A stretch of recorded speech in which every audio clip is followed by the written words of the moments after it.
everyone, this is Adam Pecoraro from Flexoraro Fitness. Thanks for clicking on our video. And today we're going to be watching a HIIT or high intensity interval training workout. This is going to be featuring my wife, Rebecca, and our friend, Bob. So we're going to start things off with a straight leg dumbbell deadlift. So the straight leg deadlift, which is also known as the stiff leg deadlift, is a strength training exercise that simply changes the form of the conventional deadlift. It engages your posterior chain, which is the group of muscles on your backside that include your glutes, calves, lats, hamstrings, lower back. So while the major benefit of the straight leg deadlift is to affect your posterior chain, the idea is that by strengthening it, you benefit not only the posture and your lower back strength, but your explosive power. The power that you would use for jumping or for running or anything that's sport related. Both Becca and Bob do kickboxing, so you better believe you need explosive power for kicks.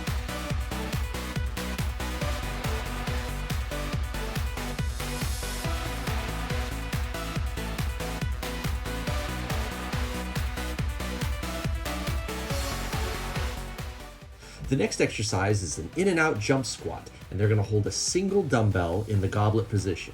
Hopefully Becca won't step on DOG. I was nervous there for a moment.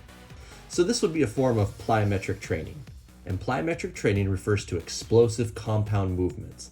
It's usually done with body weight or very light loads. Now, aside from jump squats, plyo push-ups could be an example of plyometrics, or jumping up onto a box, jump rope. The goal is to train for maximum force production. So reps are usually kept low, but intensity and effort is very high. The goal is to train explosiveness. So your body's muscular system is made up of fast and slow twitch muscle fibers. The fast twitch fibers, they're the largest and strongest fibers in your body, and they're trained by doing heavy lifting, anaerobic activity, and explosive movement. I don't like a workout to be all plyometrics. I think it's way too much for folks. But to infuse some plyometrics into your workout is a great idea. Now next we have what's called a split leg squat, which is looking like a lunge, but the specific terminology is a lunge has forward and backwards foot movement involved. And the split leg squat, you stay static on one side as you descend and then rise. Now notice that they're doing a biceps curl at the peak of the movement. So their legs work and then they're slightly unbalanced from what they might normally prefer to be in as far as a stance for their bicep curls.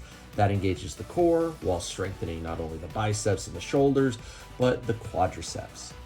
Now when Beck and Bob go to the opposite side, rather than having them repeat the bicep curls, which is going to start to create a bit more overload than we want, they would modify the activity to the deltoids and they do a shoulder fly. So they got their split leg squat, opposite side, still in the suitcase position, and then at the apex of the movement, we fly instead of curl, still getting good core recruitment and still getting great strengthening for our legs.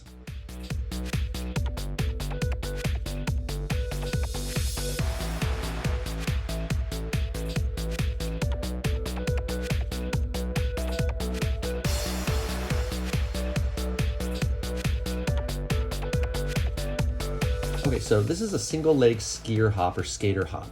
Now Becca's taking her foot off the ground and Bob's leaving his foot down, so we can look at it as a progression off of a curtsy squat. One of the things that you want to do on this exercise is make sure that your knees are feeling stable. You don't want to have knee pain. Muscle pain is a little different. Muscle fatigue, a burning, that's to be expected.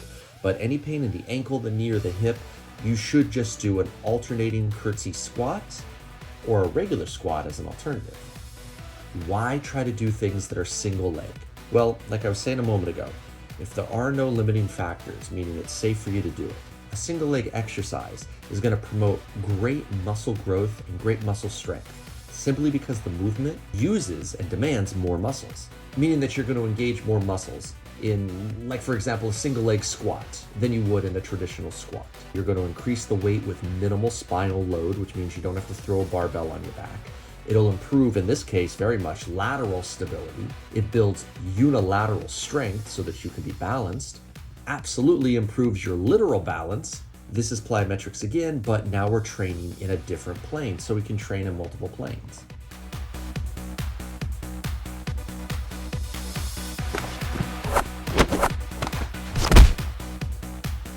And then to cap off the sequence, these two are doing a clean to press. Now Bob's going down to the ground, Becca's doing a hanging clean. And you got to remember that Bob has had 2 shoulder surgeries on his rotator cuffs. And even though it's been a few years since, he still has scar tissue and we still have some limitation there. So we're trying to keep his weight very controlled as he goes through his motion. And Becca over here is doing a great example of exploding her barbell up and under her chin, making it a power move. Now, while a clean to press is usually considered a shoulder exercise, they do a lot more than just build strength in your deltoids. The exercise is going to hit your posterior chain hard, and it's going to give you well-developed muscles in your legs, your calves, your glutes, your hamstrings, but also develop the muscles across your upper and lower back, including your biceps, your triceps, your rhomboids, your trapezius, and your lower back. It's a great way to work your core muscles as well. Hey everybody, thank you so much for watching our videos. If you would, click the thumbs up button and subscribe to our channel so you always know when a new video is coming out. And if you leave a comment, I'll respond. Thank you so much and have a great rest of your day.